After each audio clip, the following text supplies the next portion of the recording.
Look at your hands. Look at your skin. This version of humanity, the one created by millions of years of natural evolution, is about to become a relic of the past. Within the next 10 years, 5 massive events are going to rewrite the very code of your existence. We aren't just talking about new gadgets or apps. We are talking about a fundamental shift in our DNA that will split the human race into 2 entirely different species. One will remain natural, limited by biology, while the other becomes something designed in a laboratory. The question isn't if this will happen, but when you will be forced to choose. Are you ready to see what the elite have been hiding in their underground labs? Because by the time this video ends, you'll realize that 2035 isn't just a date, it's the point of no return for everything you thought you knew about being human. If you want to survive the coming genetic storm, you need to pay attention to every second of this.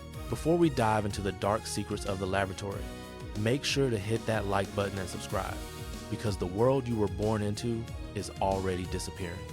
But before we get to the high-tech implants, we have to talk about how the very act of being born is about to change forever. What if I told you that the concept of random genetics is being deleted as we speak? For thousands of years, having a baby was a game of biological roulette. You got what nature gave you, a mix of your parents' traits, some good, some bad. But that era is officially over. By 2027, the first major event will occur, the mainstream adoption of precision procreation. We are moving into a world where parents don't just hope for a healthy child. They select every single trait from a digital menu. Eye color, height, metabolic rate, and even IQ potential are being mapped out before a single cell starts to divide. It sounds like science fiction, but the technology is already here, maturing behind the closed doors of private, high-end clinics. Imagine a world where hereditary diseases like cancer or Alzheimer's are simply erased from the family tree. But there's a chilling side to this perfection. What happens to the children who aren't designed? Will they be treated as second-class citizens in a society that values genetic optimization above all else? We are creating a genetic upper class, and the gap is widening every single day. This isn't just about health. It's about the total control of human potential. And while we are busy debating the ethics of choosing eye colors, a much more powerful tool is being perfected, one that allows us to edit the living, not just the unborn. Have you ever heard of a pair of molecular scissors that can cut out your weaknesses while you're still breathing? This brings us to the second event, the moment CRISPR technology goes plug and play. CRISPR is essentially a search and replace tool for your DNA. In the past, editing a gene was $1 billion process that took years. Now, it's becoming as simple as a software update. Imagine walking into a clinic, getting a single injection, and having your muscle mass doubled or your need for sleep cut in half. By 2030, gene editing won't just be for curing diseases, it will be for upgrading the human experience. We are talking about biological biohacking on a massive scale. People will start to treat their bodies like hardware that needs the latest firmware update. But who gets to decide what an upgrade is? If everyone edits themselves to be faster and smarter, what does it mean to be normal anymore? The pressure to conform to these new genetic standards will be overwhelming. You might find yourself in a position where you can't even get a job because your natural DNA is considered obsolete compared to someone with a CRISPR-enhanced brain. This is the dawn of the God Editor era, where we are taking the steering wheel of evolution away from nature. But as powerful as gene editing is, there is an even more radical transformation happening. What if we didn't just edit our biology, but merged it entirely with silicon? While the public debates the ethics, the first superhuman trials are scheduled to go public around 2028. These aren't just laboratory experiments anymore. They are real-world applications involving elite military units and high-level corporate athletes. Reports are already leaking about experimental programs designed to create soldiers who don't feel fear, who can heal wounds in hours instead of weeks, and who can see in total darkness without goggles. This is event number 3, the militarization of the human genome. When the stakes are global dominance, ethics usually take a backseat to results. These enhanced humans will be the proof of concept for the rest of society. Once the world sees what a genetically optimized human can do, the demand will explode. It won't be about curing anything anymore. It will be about competing.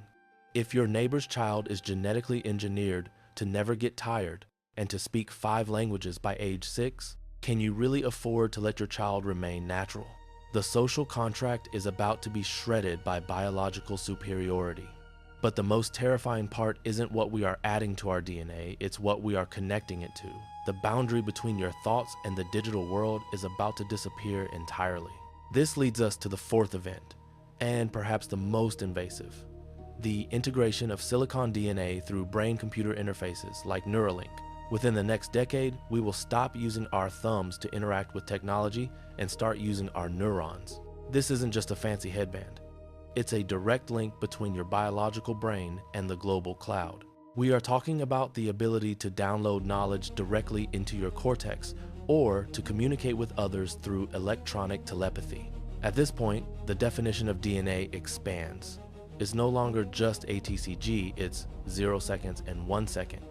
Your biological identity will be fused with your digital footprint. Imagine having the entire internet's knowledge accessible at the speed of thought.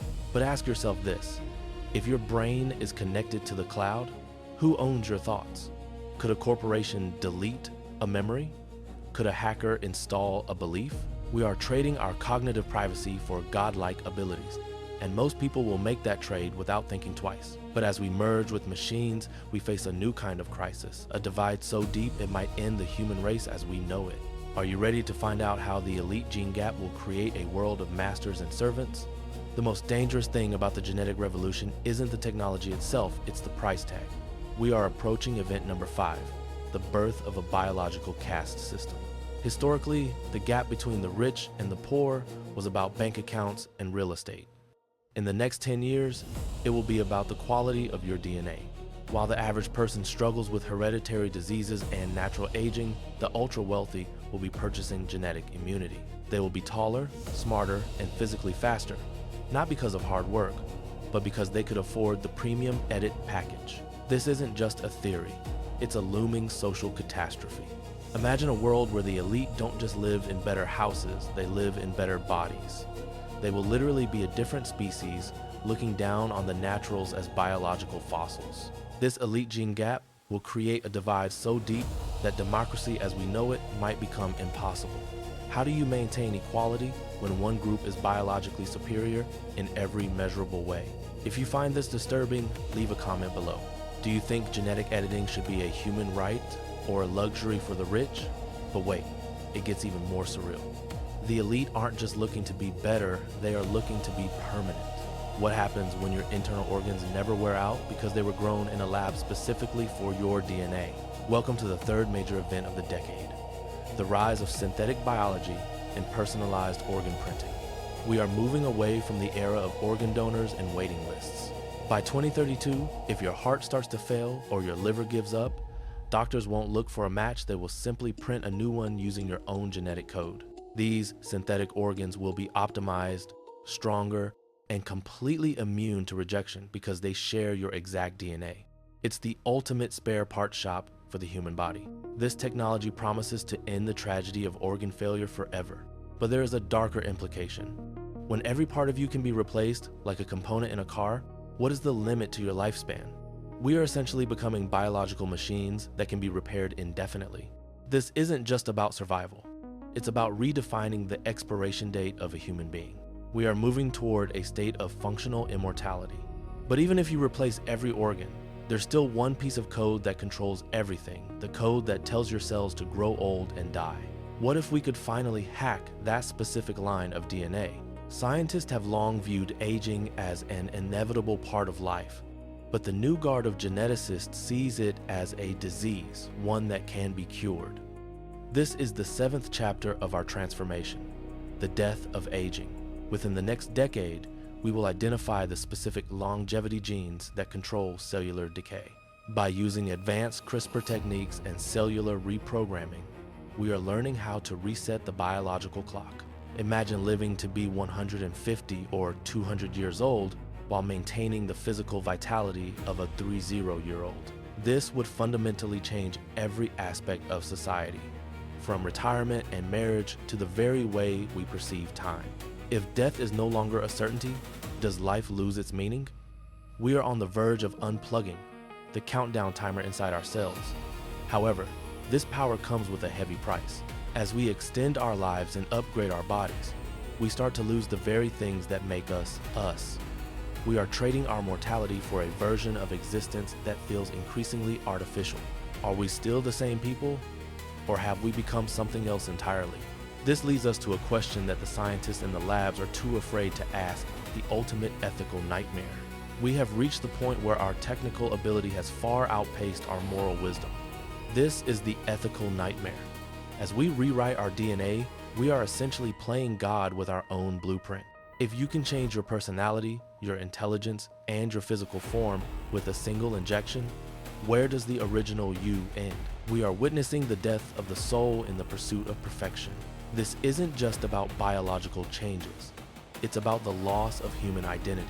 If your thoughts are connected to the cloud and your body is a collection of synthetic parts, are you still a human being, or are you just a highly advanced product? The corporations owning the patents to these genetic edits might literally own a piece of you. We are entering a future where our most private information, our genetic code, is a commodity to be traded and hacked. The risks of a genetic virus or a digital mind hack are no longer fantasies. They are the new front lines of global security. But while the government and corporations try to control this, a new group of people is taking matters into their own hands. Have you heard of the grinders, the underground biohackers who are performing these experiments in their own garages? While the giant corporations and government labs are bound by red tape and ethics committees, a new movement is exploding in the shadows. This is event number 9, the rise of the grinders. These are citizen scientists, biohackers, who are performing genetic experiments in their own garages and basements. They aren't waiting for FDA approval. They are ordering CRISPR kits online and injecting themselves with experimental gene therapies to boost muscle growth or change their skin pigmentation. It's the Wild West of biology. This underground movement is proving that genetic power is becoming decentralized. You don't need a billion-dollar lab anymore. You just need a laptop and a steady hand. But this lack of oversight is a ticking time bomb. What happens when someone accidentally releases a modified virus? Or when a self-administered upgrade goes horribly wrong, creating a permanent genetic mutation that can be passed down to future generations? We are witnessing the democratization of evolution, but without a roadmap. This movement is a direct response to the elite gene gap we discussed earlier, people taking their biological destiny into their own hands. But as we focus on editing our bodies, we are forgetting about the trail of data we leave behind. In a world where your DNA is your identity, what happens when you no longer own it? In the next 10 years, your most private information won't be your browsing history or your bank records. It will be your genetic sequence. This is event number 10, the total loss of genetic privacy. Every time you leave a hair on a chair or a fingerprint on a glass, you are leaving your entire biological blueprint exposed. Technology is reaching a point where anyone with a handheld scanner can sequence your DNA in seconds. We are entering an era of genetic surveillance. Insurance companies could raise your rates because they see a risk of heart disease in your code 20 years before it happens. Employers could screen candidates not based on their resume, but on their genetic predisposition for stress or leadership. Your DNA will become a public record, searchable and hackable. This isn't just a problem, it's a fundamental shift in human rights. We are trading our biological anonymity for the convenience of genetic medicine. Imagine a genetic blacklist, where certain people are denied service or entry based on their inferior markers. This loss of privacy is the price we pay for the solution of genetic optimization. But while we are worrying about privacy, the Earth itself is changing, forcing us to make a much more radical choice for survival. The fifth and perhaps most controversial event is the emergence of climate-adapted humans. As global temperatures rise and environments become more extreme, the natural human body will struggle to survive.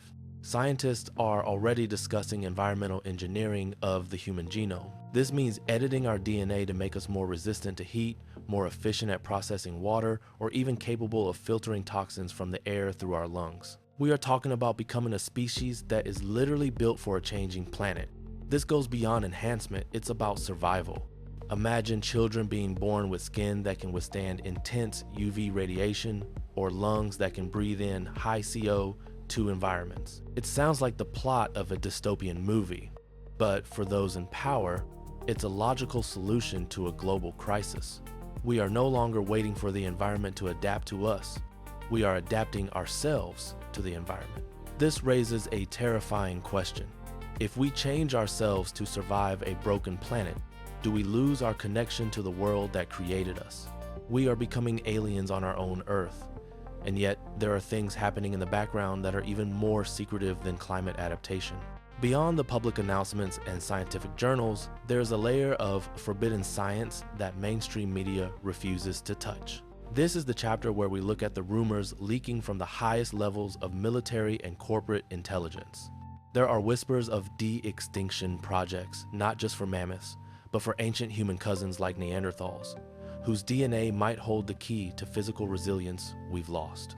There are reports of chimeric research, where human DNA is being spliced with animal traits to create specialized workers or scouts. This is the B-Mutt secret that could change everything.